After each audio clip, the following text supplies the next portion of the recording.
बाळापूर तालुक्यातील धनाबाई विद्यालयातील एका शिक्षकाने अनुसूचित जातीचे खोटे जात प्रमाणपत्र सादर करून नोकरी मिळवल्याचा आरोप करत भारत मुक्ती मोर्चाच्या वतीने आंदोलन सुरू करण्यात आले होते.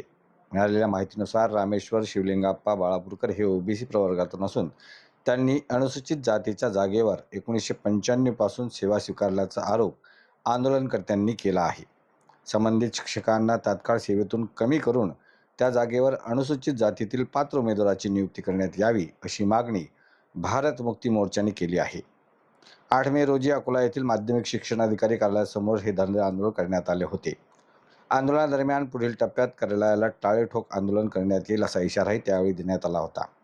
शिक्षणाधिकारी अरविंद माहोरे यांनी त्यावेळी आंदोलनकर्त्यांची भेट घेतली होती.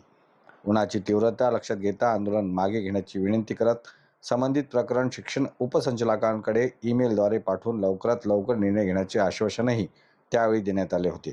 त्यानंतर आंदोलन तात्पुरते स्थगित करण्यात आले आहे. यावेळी भारत मुक्ती मोर्चाचे राज्य संयोजक श्याम अवचार, जिल्हाध्यक्ष वाकोळे, बाळापूर तालुका अध्यक्ष सुभेदार हातोले, रवी सरदार, रहमत शेख, योगेश धनोकार, सुरेश वाकोळे, देवानंद अवचार, विनोद शिरसाट, सतीश अवचार यांच्यासह कार्यकर्ते उपस्थित होते.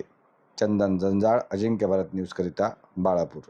ठिकाणी श्री बाळापूरकर यांना बेकायदेशीर नियुक्ती देण्यात आलेली आहे. श्री बाळापूरकर हे ओबीसी असताना अनुसूचित जातीचं खोटे जातीचं प्रमाणपत्र त्यांनी त्या ठिकाणी सादर केलेलं आहे त्यावेळेचं, आणि त्यांना जे पदोन्नती देण्यात आलेली आहे 2013 ते ओबीसीमधून देण्यात आलेली आहे. त्याचे सर्व पुरावे आमच्याकडे आहेत.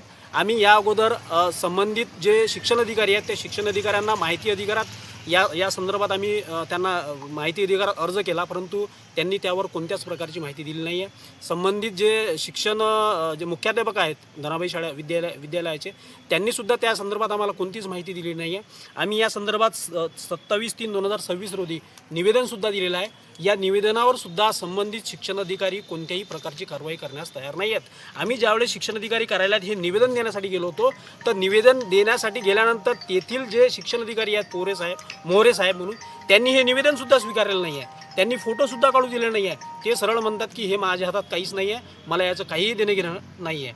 त्याच्यामुळे आम्ही आजपासून शृंखलाबद्ध आंदोलन सुरू केलेलं आहे. जोपर्यंत ही आमची मागणी पूर्ण होत नाही, जोपर्यंत या विषयाला न्याय मिळत नाही, तोपर्यंत हे आंदोलन असं सुरू राहणार. धन्यवाद. अशाच महत्त्वपूर्ण बातम्यांच्या अपडेटसाठी अजिंक्य भारत न्यूजच्या पेजला फॉलो करा आणि सबस्क्राईब करा. Thank you for watching.